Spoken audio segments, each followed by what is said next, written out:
Hello, my friends. Welcome back to Storyline English. Today, I want to tell you about a boy who had nothing. No money, no home, sometimes no food. But this boy became one of the most famous people in the world. His name was Charlie Chaplin. How did he do it? Stay with me.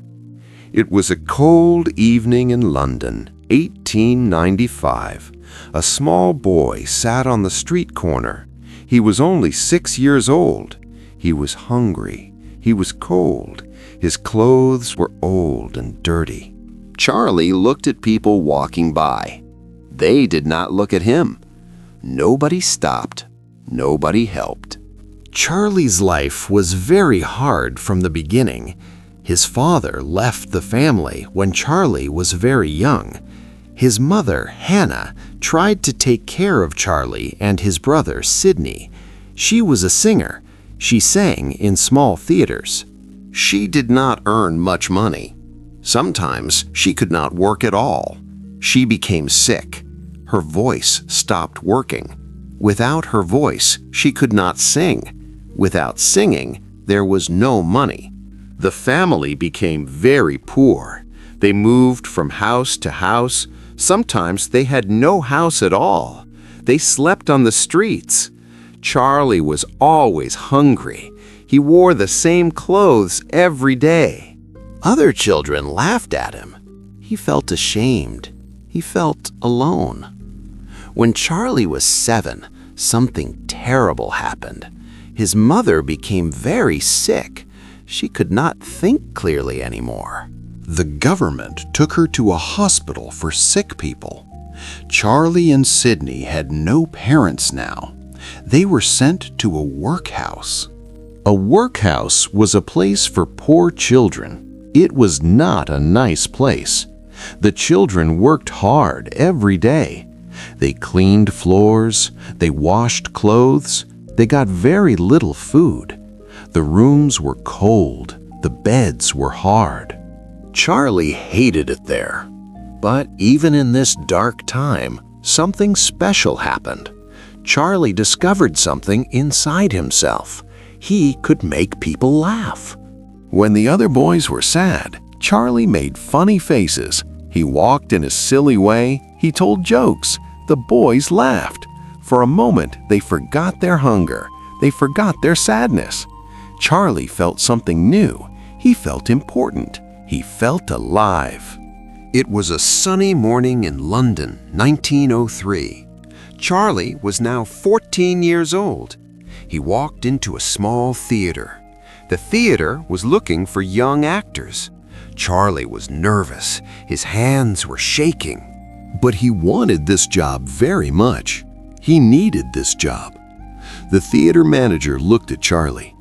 "Can you act?" he asked. "Can you make people laugh?" Charlie did not answer with words. He started to move. He walked like an old man. Then he walked like a drunk man. Then he pretended to fall. The manager laughed. "You're good, boy. You can start tomorrow." This was Charlie's first real job in theater. He was part of a comedy group. They traveled around England. They performed in small towns and big cities. Charlie learned everything about performing. He learned how to move his body. He learned how to use his face. He learned that sometimes no words are needed. Sometimes the body speaks better than the mouth. The audiences loved Charlie. He was small and thin, but on stage he was powerful. He could make a whole room laugh without saying a single word. He moved like water. He was fast. He was smooth. People had never seen anything like him. But life was still difficult. Charlie earned very little money. The group traveled in old trains. They slept in cheap hotels. Sometimes they performed 3 shows in one day. Charlie was always tired, but he never complained. He knew this was his chance. This was his way out of poverty. Years passed. Charlie got better and better. He joined bigger theater companies. He played bigger roles. More people knew his name. Then, in 1910, something happened that changed everything. It was a gray morning in September 1910. Charlie stood on a big ship. The ship was leaving England. It was going to America. Charlie looked at the ocean. He felt scared and excited at the same time. An American theater company invited Charlie to perform in New York. This was a huge opportunity. America was the land of dreams. When Charlie arrived in New York, everything was different. The buildings were taller, the streets were wider, the people moved faster. Everything was bigger, louder, brighter. Charlie felt small again, like that little boy on the London streets. But he did not give up. He performed with the theater company across America. They went to New York, Chicago, San Francisco. American audiences loved Charlie. Then, in 1913, something amazing happened. A man from a movie company saw Charlie perform. He saw something special in Charlie. After the show, he came to Charlie. "I make movies. I want you to be in my films. I will pay you $150 every week." Charlie could not believe it. $150 every week. That was more money than he ever dreamed of. But there was one problem. Charlie had never made a movie before. He knew nothing about cameras or film. Would he be good enough? Charlie thought for 1 minute. Then he said yes. It was a cold day in January 1914 in Los Angeles, California. Charlie walked into Keystone Studios for the first time. He saw cameras, lights, and actors everywhere. Everyone was busy. Everyone knew what to do. Charlie felt lost. His first films were not very good. Charlie did not understand how to act for the camera. In theater, you act big. But in movies, the camera is close. You must act smaller, more natural. Charlie had to learn everything again. Then one day, the director told Charlie, "We need to film in 30 minutes. Go find a costume. Find something funny." Charlie went to the dressing room. He looked at all the clothes.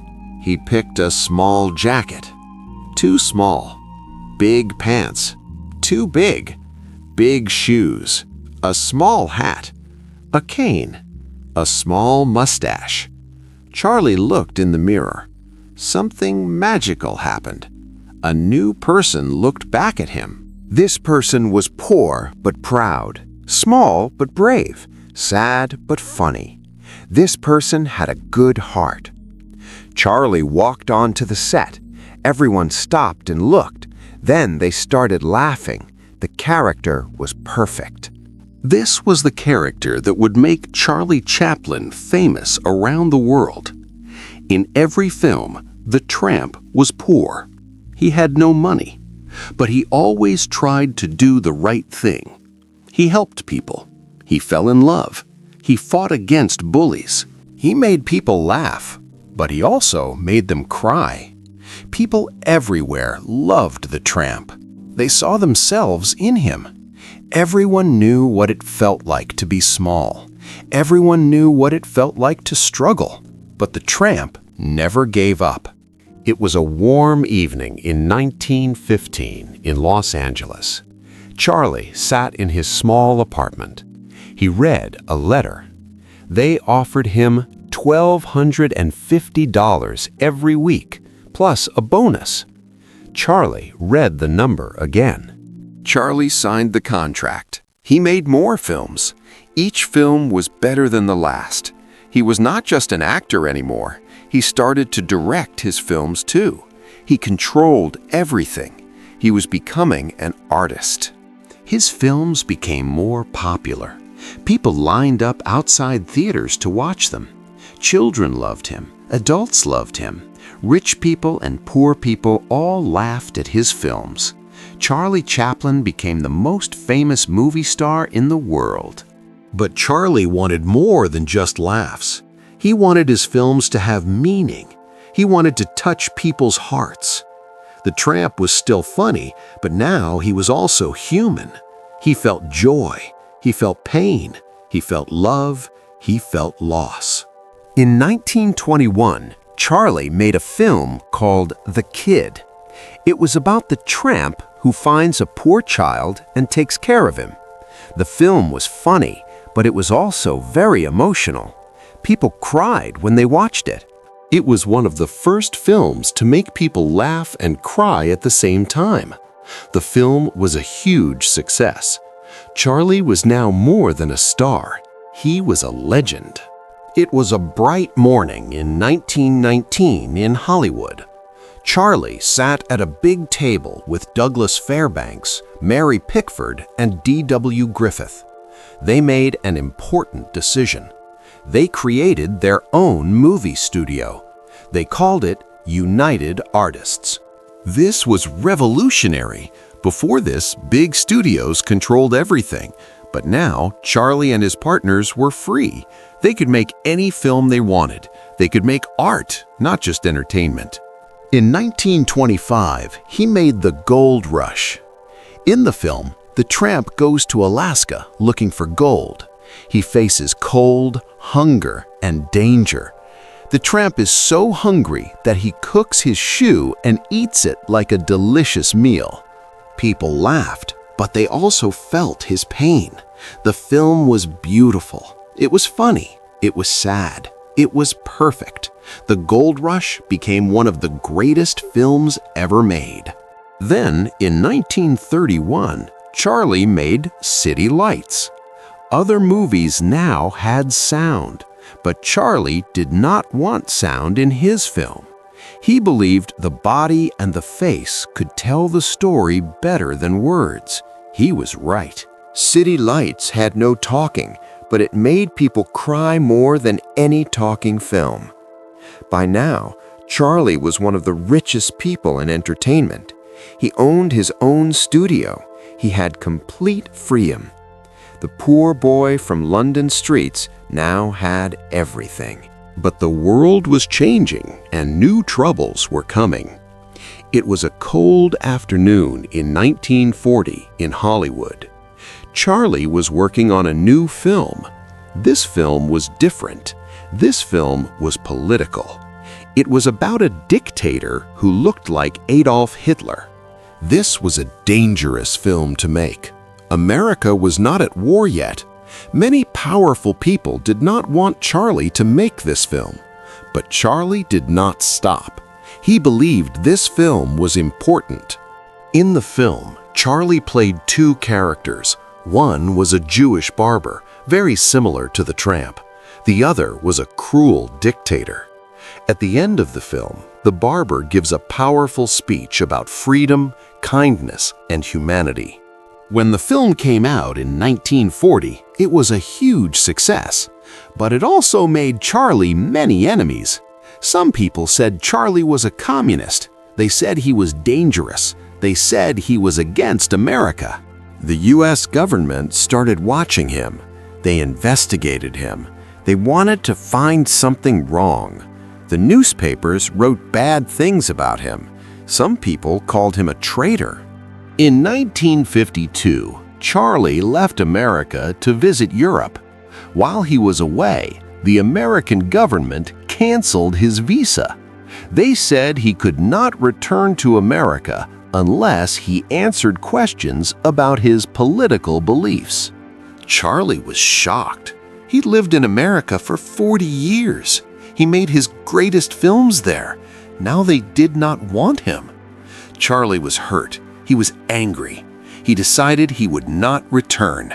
He said, "I don't need America. America needs me."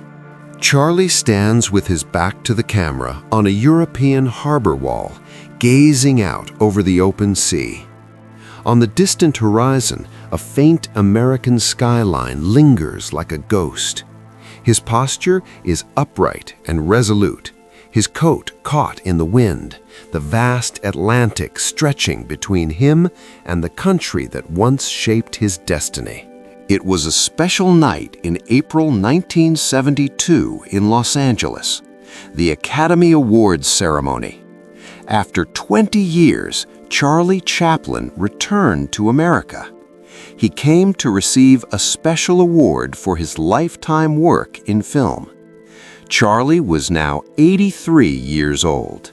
He walked slowly onto the stage. He was small and thin. His hair was white, but his eyes were still bright. When people saw him, they stood up. The whole room stood up. They clapped. They clapped for a long time. Some people cried. Charlie stood there and looked at everyone. He smiled. He said only a few words. Thank you. Thank you so much. That night was healing. America remembered why they loved Charlie Chaplin. They remembered the joy he gave them. They remembered the tramp. They remembered the laughter. They forgot the politics. They forgot the anger. Charlie returned to Switzerland. He spent his last years there with his wife Una and their children. He was happy. He was peaceful. He had a big family. He had love. He had memories of an incredible life. On Christmas Day, 1977, Charlie Chaplin died. He was 88 years old. The world mourned. Newspapers everywhere wrote about his death. People shared their favorite Chaplin moments. They watched his films again. Charlie Chaplin left behind something precious. He left behind films that still make people laugh and cry. He left behind the tramp, a character that everyone in the world knows. He left behind proof that one person can change the world. From the streets of London to the stages of America, from silent films to eternal fame, Charlie Chaplin walked a long road. He walked it with dignity. He walked it with humor, always moving forward, always hoping, always human.